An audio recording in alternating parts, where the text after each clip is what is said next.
বন্ধুরা সবাই কেমন আছো? আমার নতুন একটা ব্লগে আবার সবাইকে ওয়েলকাম। দেখো, দেখতেই পাচ্ছ এখানে আমি আমার যে প্রয়োজনীয় অফিসের জিনিসগুলো নিয়ে যাই, সব কটা জিনিস না পুরো ছড়িয়ে ছিটিয়ে থাকে। তার জন্য আমি একটুখানি ব্যাগটাকে সুন্দর করে গুছিয়ে নিচ্ছি। এই পাউচ ব্যাগটাতে না আমার প্রয়োজনীয় সমস্ত জিনিস থাকে, এক একটা কম্পার্টমেন্টে এক একটা জিনিস থাকে, ওয়াইপস, তারপরে সেটাফিলের একটা ক্লিনজার, সমস্ত কিছু জিনিসগুলো আমাকে ক্যারি করতে হয়। একটা ওআরএসের প্যাকেট তো দেখতেই পাচ্ছ। আর এটাই তোমাদের সামনে আর তারপরে আমি এই দেখো এই ফোন কাভারটাতে কালার করতে বসে গেছি। আমার ভীষণ ভালো লাগে জানো তো এই ফেব্রিকের কালারগুলো করতে। তবে কিছু না জেনে করে কি বুদ্ধিমান বলে না, সেটাকে বোকামো বলে, যেটা আমি করছি।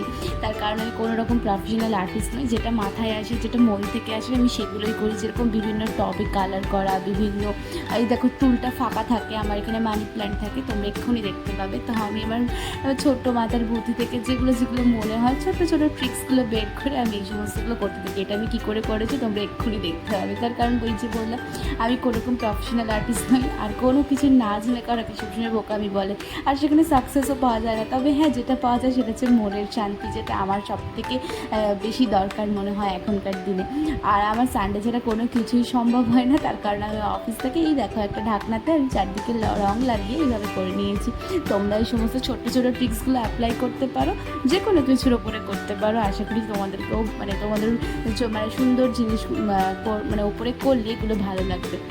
আর এই দেখো এটা আমার ফাইনাল লুকটা, এটা ফোন কাভার, আর এখানে আমি ছোটো ছোটো ছিটে ছিটে দিয়েছি দেখতে যাতে ভালো লাগে। আর এটার ওপরে এই দেখো এখানে হচ্ছে আমার, তোমরা অলরেডি পরিচিত হয়েই গেছো, এই সমস্ত গাছগুলো এখানে থাকে। আর আজকের ভিডিওটা কেমন লাগলো জানিও। Tata, by.